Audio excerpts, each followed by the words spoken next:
When I tell you that this book is one of the major key components that have changed my perspective, changed my life drastically, honey, this book, you need this book in your library, okay? Because it's going, it's going to change your stinking thinking about the way you see money.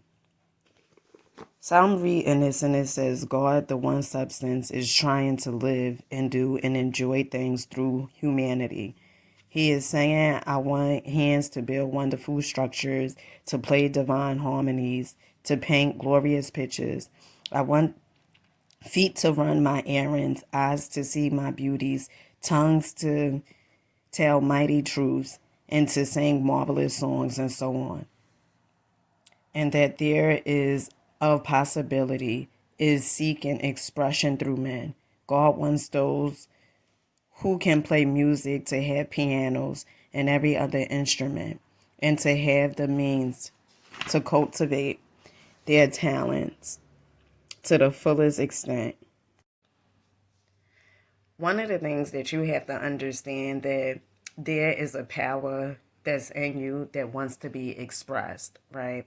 You notice when we were children, right? The more we did something, the more we wanted to do it. So if we ran, we wanted to run faster, right? If we jumped, we was looking for ways to jump higher, right? And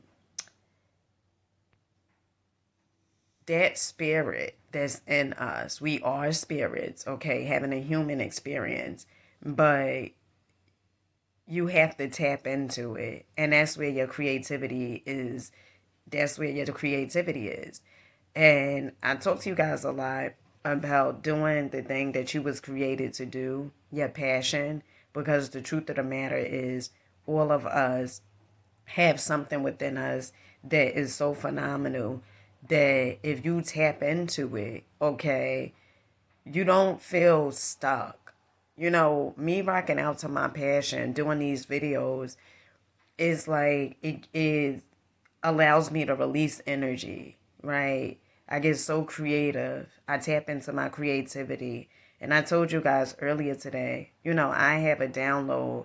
When I saw it, like I this morning, you know, I felt like the videos. But the truth of the matter is, when I get started, right? So, for instance, I start listening to Bob Proctor video again. Every morning I do this, right? So for me, it's not just like, you know, I'll wear it and then take it off. This is like part of my life. This is who I am, inspiration. And I remember when I first got started changing my mindset, someone said something to me so interesting, and it kind of like pissed me off because what he was referencing to, it was like, what?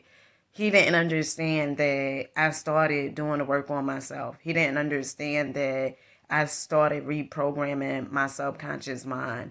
And when I spoke to this person, he said, you know, Dina, the way you talking to me, you don't have to, you know, talk to me like that. And I didn't understand exactly what he meant when he said like that.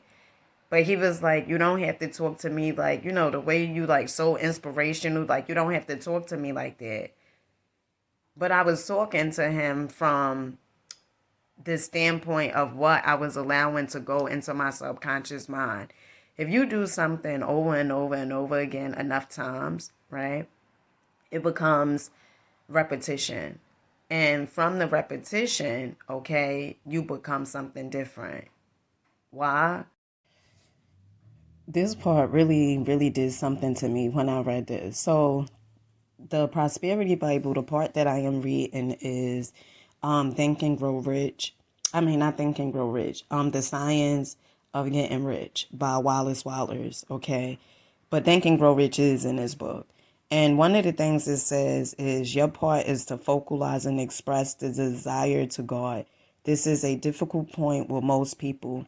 They retain something of the old idea that poverty and self-sacrifice are pleasing to God. They look upon poverty as a part of the plan, a necessity of nature.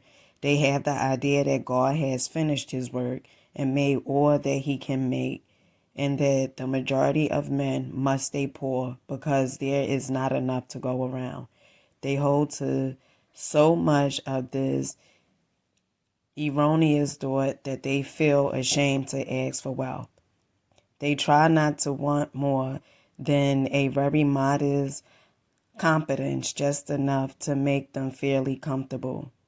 I recall now the case of one student who was told that he must get in mind a clear picture of the things he desired so that the creative thought of them might be impressed on formless substance.